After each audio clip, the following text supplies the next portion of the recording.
आज हम लोग ये देखते हैं कि अगर एनालिटिक फंक्शन का कोई एक पर्टिकुलर पार्ट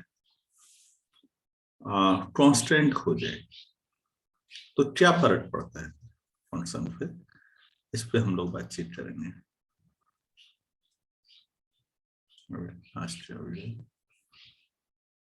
तो अगर नॉन कांस्टेंट एनालिटिक फंक्शन है तो उस पे तो हम बाद में अब बात कर पाएंगे। अभी हम कांस्टेंट वाले चीजों को सुलझाते हैं, वो काफी बाद में आएगा नॉन कांस्टेंट पे तो काम। Let f be constant in some domain D।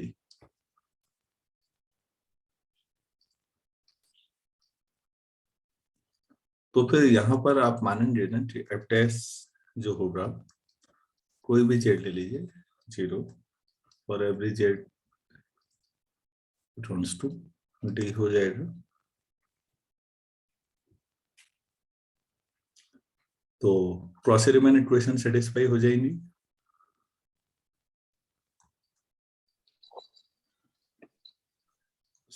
CR equations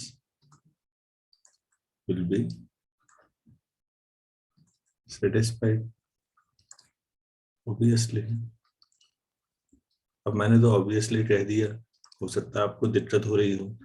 तो एफ डैश जेड कल क्या था याद है? U x plus i b x 0 हो जाएगा। तो 0 का मतलब कॉम्प्लेक्स में तो 0 प्लस आयोटा टाइम 0, मतलब यू एक्स 0 और बी एक्स भी 0। इसका मतलब हुआ कि u and v are not functions of its. u और v का x के रिस्पेक्ट में पार्शियल डिफरेंशिएशन 0 आ रहा है। अगर del u upon del x 0 है तो इसका मतलब u x का तो नहीं है फंक्शन, ऐसे ही v का भी। इतना क्लियर है? Yes sir. हम लोग बच्चों जब आप शुरू में लिख रहे हैं ना एफ जेड, तो आप ये मान के चले कि u एक्स और y का फंक्शन है और v भी एक्स और y का फंक्शन है। अब इस सिचुएशन में आपने ये बता दिया कि u एक्स्ट्रा नहीं है, तो अभी क्या संभावना बची हुई है? सर u में भी फंक्शन ऑफ y। y ऐसे ही v के लिए भी हुआ, ठीक है। लेकिन अगर u एक्स से 0 है तो मैं क्या लिख सकता हूँ क्रॉस-रीमैन इक्वेशन से? u एक्स की जगह पर सर vy इक्वल टू 0 और v एक्स की जगह sir minus ui equal to 0 0 by CR equations. तो भाई ये तो हो गया vy 0, ये हो गया uy 0। यहां से क्या मिला? u and v are not functions of y। आप शुरू से मान के चल रहे हैं चीजों को कि जो एफ जेड है वो u प्लस आई वी में टूट रहा है, जहां u और v एक्स से और y के फंक्शन से हैं। इस पर्टिकुलर सिचुएशन में आपने ये दिखाया कि u और v ना तो x के फंक्शन है और ना ही y के फंक्शन है, तो फिर u और v क्या होंगे? u and v are constant। बस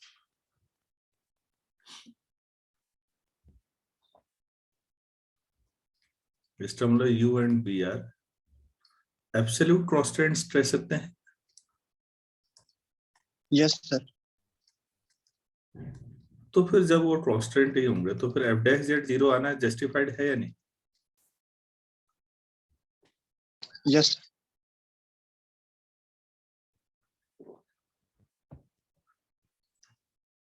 तो हमारे पास ये हो गया। तो f अगर कांस्टेंट है तो एफ डैश जेड 0। ऐसा करते हैं, इसको एक कोई आर्टिकल जैसा छोटा सा, और ये इसका प्रूफ टाइप का हो गया कि भाई कैसे कह रहे हो आप। तो आप ये बता सकते हैं साहब हम ऐसे कह रहे हैं, इस आधार पे बात हो रही है।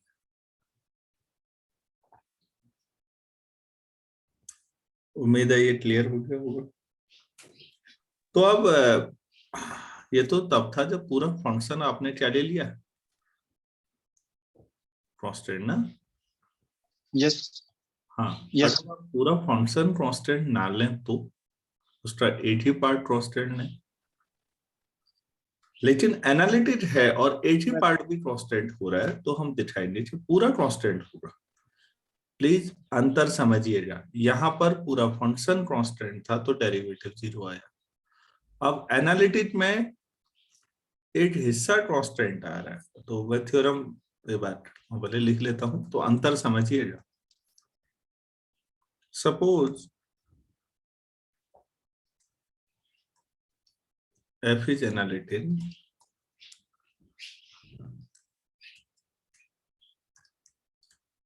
in a domain D. ठीक, we have first part, if f dash z equal to 0 in D, then f is constant. ये हो गया है। यस दूसरा पार्ट इंपॉर्टेंट है, इफ वन ऑफ द, कोई भी वन ऑफ द नहीं रहते, mod of f, real part of f या इमेजिनरी पार्ट ऑफ एफ या principal argument of f is constant,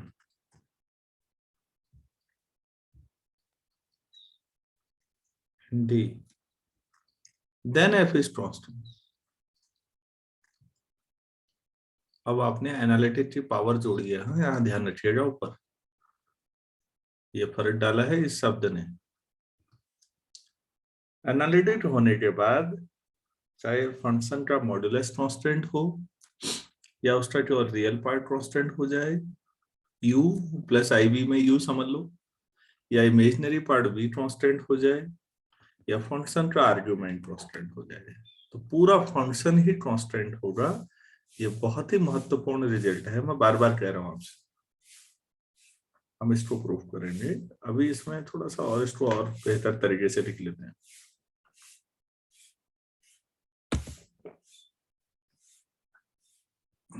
क्या हम ऐसे भी कह सकते हैं इक्विवेलेंटली, कभी ऐसा लिखा हुआ मिल गया तो आप हैरान हो जाएंगे। आप सोचो, पहले मैं लिख लेता हूं फिर मैं समझाता हूं। We say that if the range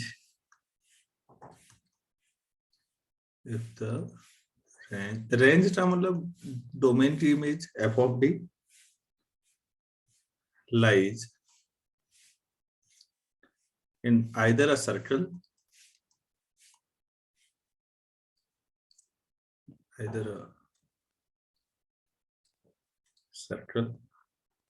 or a vertical line,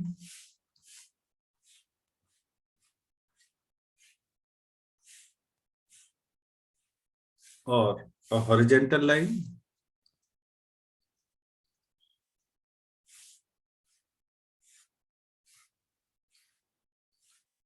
or any line with constant slope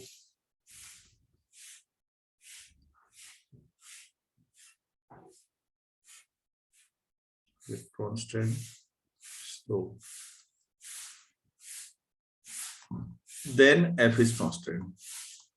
F is constant.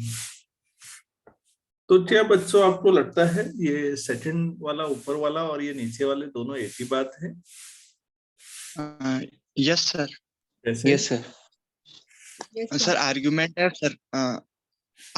F circle पे घूमेगा, सर्कल की बाउंड्री पे है sir, imaginary F vertical line पे और रियल एफ हॉरिजॉन्टल लाइन पे है, और सर मॉड्यूलस एफ किसी भी लाइन पे हो सकता है।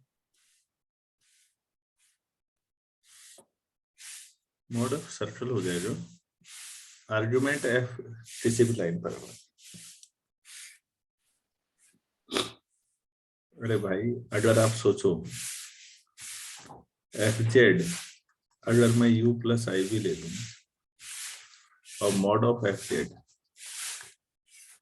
You square plus v square है और आप इसे कांस्टेंट मानते हैं, तो रूट सी मान लेते हैं कांस्टेंट। यहाँ से u square plus v square equal to c square आ जाएगा। अगर ऐसा है तो ये क्या रिप्रेजेंट करेगा यूवी प्लेन में? Sir circle. हाँ, तो अगर मॉड ऑफ एफ कांस्टेंट है तो उसको ऐसे भी कह सकते हैं कि रेंज इट सर्कल में मूव कर रही है। बहुत अच्छा तरीका है बात को कहने का और समझने का। किसी फंक्शन का मॉड अगर कांस्टेंट है तो फंक्शन की मॉड कांस्टेंट क्या होता है कि ओरिजिन से दूरी बराबर होगी। अरे भाई किसी भी चीज का मॉड क्या बताता है कॉम्प्लेक्स में? Distance from origin. Very good, geometrically distance from the origin वो कांस्टेंट है। ओरिजिन से दूरी कांस्टेंट होने पे कौन सा पाथ ट्रेस होना चाहिए?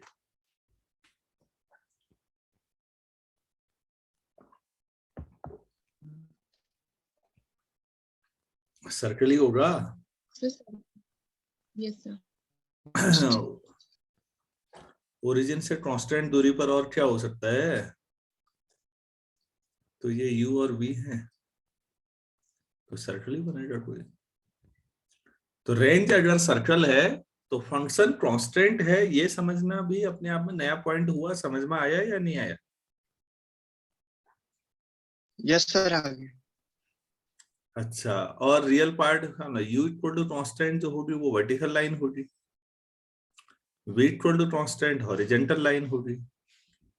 आर्गुमेंट अगर कांस्टेंट है, मॉड बदलता जाए, तो मैं किसी कॉम्प्लेक्स नंबर को ऐसे लिख लेता हूं। आप कह रहे हैं कि जो उसका आर्गुमेंट है वो कांस्टेंट है, आर बदलता जाएगा, तो आप बताइए वो ऐसे ही चलेगा या नहीं? स्लोप तो नहीं बदलेगा ना फिर? No sir. तो इसका मतलब कोई भी लाइन विद कांस्टेंट स्लोप हो या सर्कल हो, अगर रेंज ऐसा बिहेव कर रही है तो इस तरह से भी समझ सकते हैं कि फंक्शन तो कांस्टेंट ही हो रहा होगा। और रेंज के मामले में कभी अगर बताया किसी ने कि रेंज सर्कल बना रही है, तो आप समझ जाएंगे कि अच्छा उसका मैग्नीट्यूड जो होगा मॉड ऑफ है वो कांस्टेंट होगा। रेंज हॉरिजॉन्टल लाइन है तो क्या कांस्टेंट होगा? आर्ग्यूमेंट।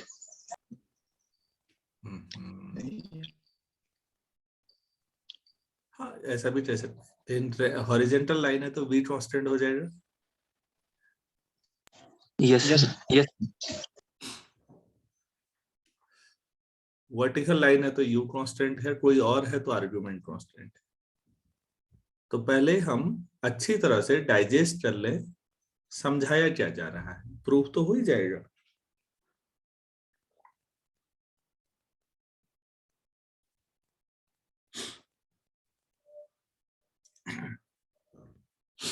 सभी लोग सहमत हैं क्या कहा जा रहा है इसे? Yes sir.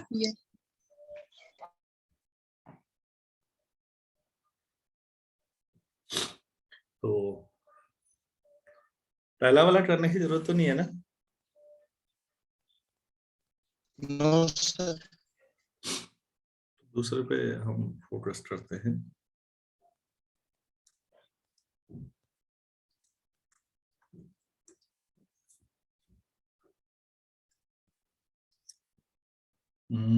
सेकंड में लेट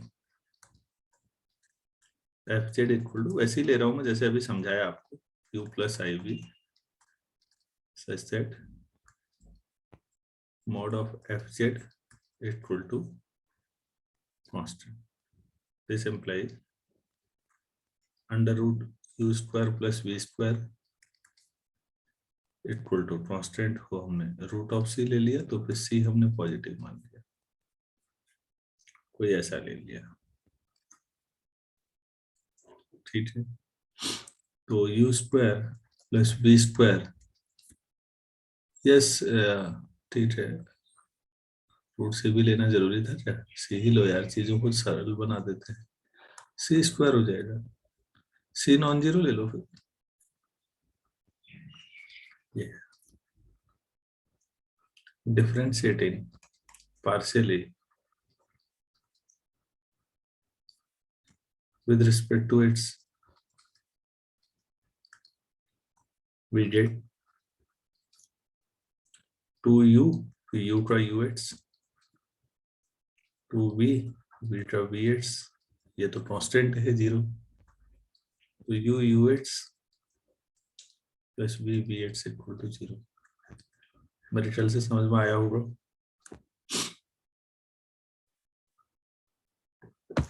सिमिलरली y के रिस्पेक्ट में करते तो क्या मिलता है, यू यू वाई स्ट्रो u तो ठीक है, uy की जो क्या रख सकते हैं,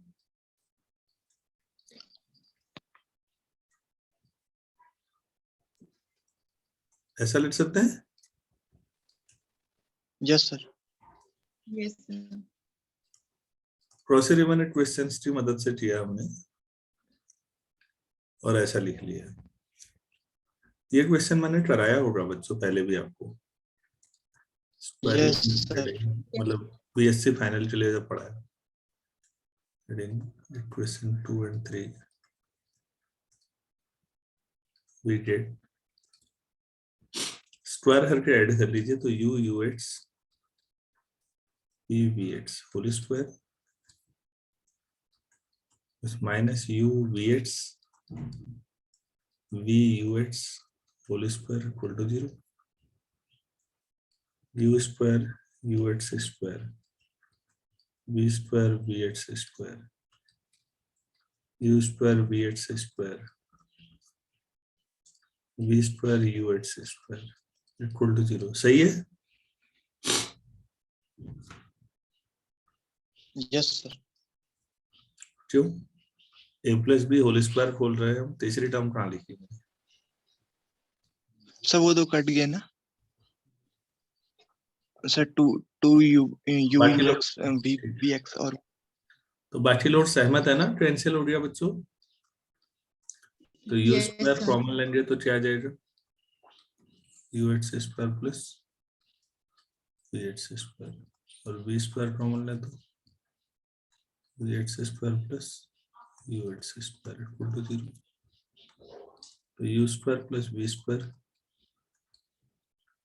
into u x square plus v x square equal to 0।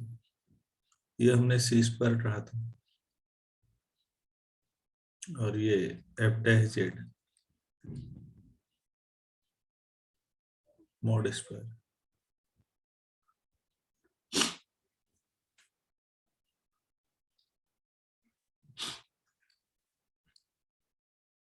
ये चलो इतना कठिन नहीं है, इसे ऐसे बनाए रखो, u square plus v x square equal to 0। आपने सी नॉन जीरो लिया है ना, यहाँ पर देखिए कांस्टेंट है, नॉन जीरो कांस्टेंट, जीरो भी हो सकता है लेकिन वो एक पर्टिकुलर वैल्यू की, तो यहाँ से u x square plus v x square equal to 0। अब दोनों का स्क्वायर है और ये दोनों रियल क्वांटिटीज है, स्क्वायर का सम 0 है। मैं कई बार बता चुका हूँ कि अगर a प्लस बी 0 है तो दो सिचुएशन है, या तो a भी 0 और b भी 0 हो जाए तब सम 0, या a पॉजिटिव और b उतना ही नेगेटिव, या a नेगेटिव और b उतना ही पॉजिटिव, तब हो सकता है कुछ। क्यों भाई, यस सर। तो यहाँ पर आपको क्या लगता है, क्या स्क्वायर है कोई नेगेटिव हो सर सकता है, नो सर, दोनों को 0 होगा। U और V 0 होंगे। अच्छा, U- तो UH भी 0 और BH भी 0, तो ट्रॉसी रिमान से VY भी 0 माइनस UY भी 0, फिर वही आ गया। इसका मतलब U जो है ना एक्स्ट्रा फंक्शन है ना y term, U and B are absolute constant, direct लिख लूं।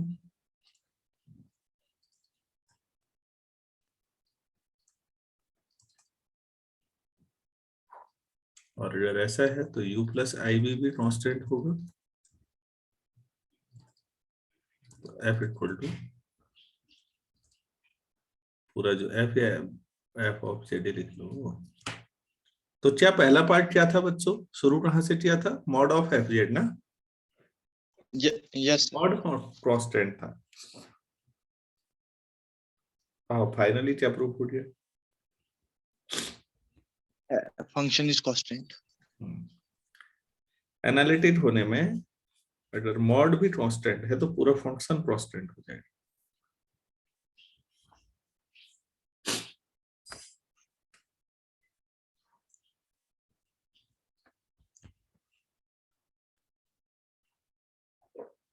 दूसरा पार्ट क्या था इसका,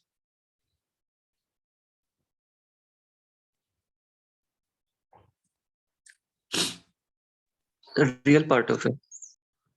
हाँ, तो इसी में B part, if real part of f equal to u मान लें, वेर पूरा जो एफ जेड था वो यू प्लस आई बी था, then u equal to constant दे रखा है 8 लाइन के प्रूफ में, तो यूएक्स भी 0 हो जाएगा। भाई यू कांस्टेंट है तो यू ना तो एक्स्ट्रा फंक्शन है ना वाई का फंक्शन है, तो यूएक्स भी 0 यूवाई भी 0, क्रॉस रिमान रख सकते हैं, एनालिटिक है, यूएक्स है तो वीवाई भी 0, VY यूवाई है तो minus v x by C R equation. तो यहां से क्या आ जाएगा, वी भी क्या हो जाएगा, कांस्टेंट गजब बात है यार, अगर यू कांस्टेंट है, रियल पार्ट कांस्टेंट है एनालिटिक फंक्शन का, तो उसका इमेजिनरी पार्ट भी कांस्टेंट होने की गारंटी। प्लीज महसूस करना ज्यादा जरूरी, मशीन की तरह लिखना जरूरी नहीं है। एनालिटिक आपको कितना जबरदस्त चीजें दे देता है, उसका रियल पार्ट अगर कांस्टेंट है तो उसका इमेजिनरी पार्ट भी कांस्टेंट, तो ओवरऑल फंक्शन ही कांस्टेंट।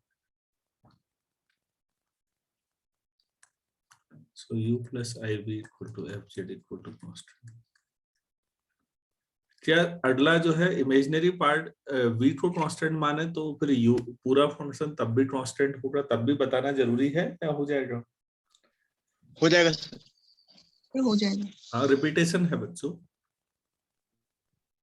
तो बड़ी जोरदार चीज है। मतलब अगर एक पार्ट कांस्टेंट है तो पूरा फंक्शन कांस्टेंट है, मॉड कांस्टेंट है तो भी पूरा हुआ। इसमें लास्ट क्या होगा,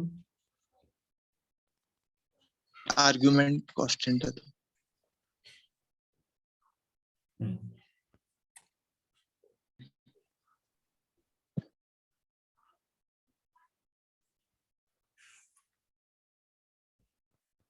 आर्ग्यूमेंट कांस्टेंट होगा तो कैसे प्रूफ करेंगे, सर उसको r इक्वल टू e की पावर i थीटा की फॉर्म में लिख सकते हैं सर, थीटा कांस्टेंट है।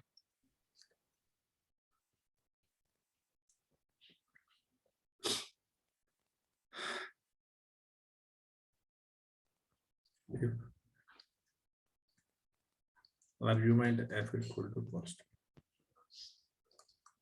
कुछ अल्फा मान लें, कांस्टेंट है तो कोई ऐसा मान सकते हैं।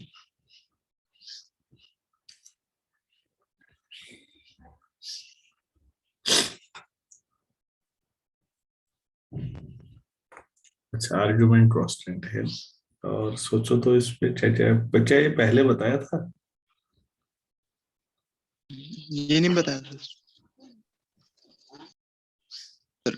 सर। एफजेड को आर ई की पावर आई थीटा की फॉर्म में लिख सकते हैं ना सर। फिर सेपरेट कर लेंगे रियल और इमेजिनरी में।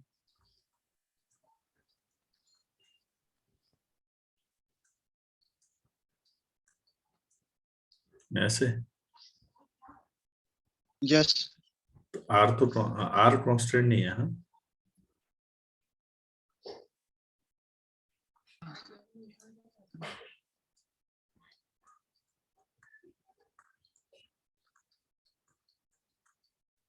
इसको कोई नया फंक्शन मान लीजिए।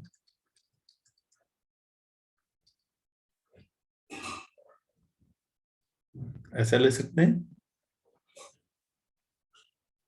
Yes sir.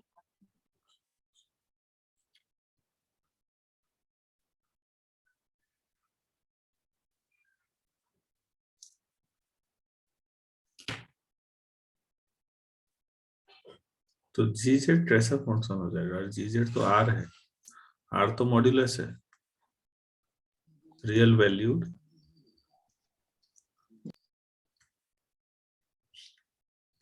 Analytic function.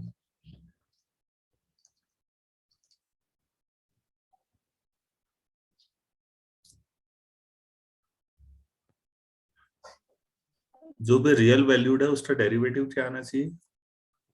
Sir 0। याद है? ऐसा बताया होगा मैंने।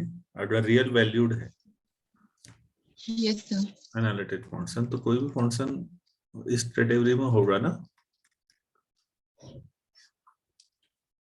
Real valued function of complex variable. तो एनालिटिक होने के लिए आपने देखा था इनका डेरिवेटिव 0 होना जरूरी है, तो जी जेड 0 होगा। अब इसमें e to the power minus I alpha तो ठीक है, वो तो कांस्टेंट है। अल्फा कांस्टेंट है तो बाकी आई भी कांस्टेंट, सब कांस्टेंट ही हो गया, तो फिर डिफरेंशिएशन किसका होगा? तो फिर एफ डैश जेड 0 होगा। और फिर हमने अभी बताया तो एफ जेड कांस्टेंट होगा। ये पहले पार्ट में किया है, फिर वो आया। ठीक, ऐसे करेंगे। लेकिन तर्क देना आना चाहिए ना कि क्या कहना चाह रहे हैं। ये रियल वैल्यूड वाला जो हमने समझाया पहले, वो काम करके है।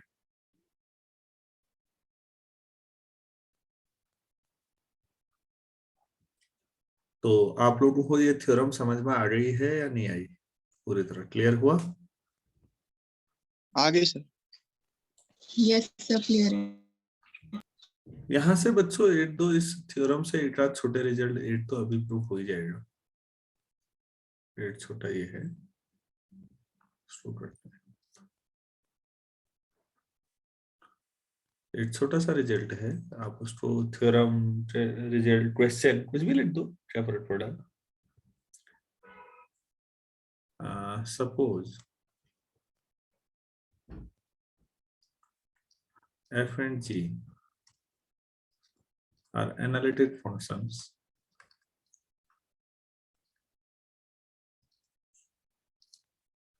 दो मान लिए ना मैंने,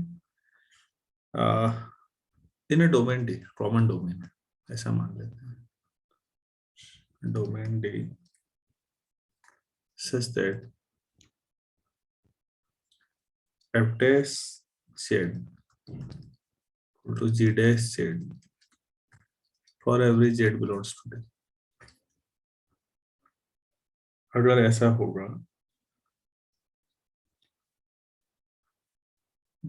तो क्या होगा?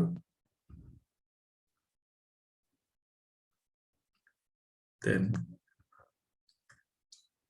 f minus g is constant। Real में तो डायरेक्ट ही लेगा, दोनों साइड इंटीग्रेट करते हैं। ये कॉम्प्लेक्स में चल रहा है, रिजल्ट तो वैसा ही आ रहा है।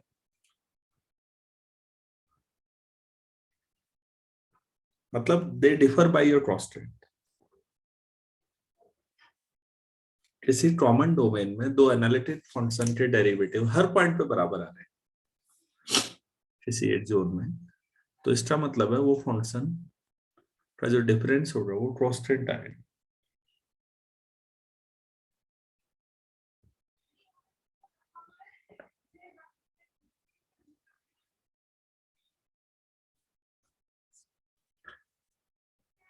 इसको कैसे करेंगे? एफ डैश जेड माइनस जी डैश जेड हो जाएगा सर। प्रीवियस थ्योरम से एफ आई एफ जेड मान माइनस ले, जी कांस्टेंट है। F z minus g Z मान ले,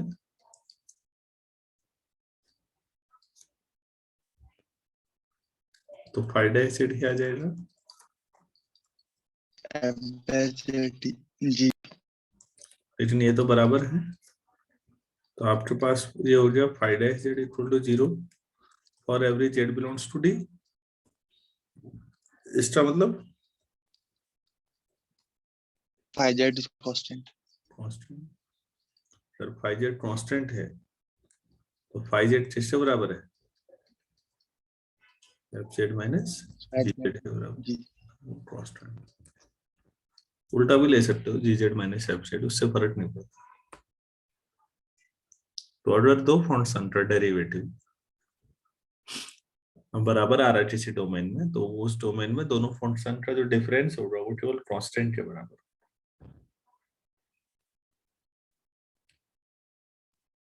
यहां तक कोई डाउट है तो बोलिएगा प्लीज। नहीं है ना? No sir. चलिए ठीक है, फिर 7:35 हो रहे हैं, हम 7:45 पे जोड़ते हैं, 7:50 पे जोड़ते हैं।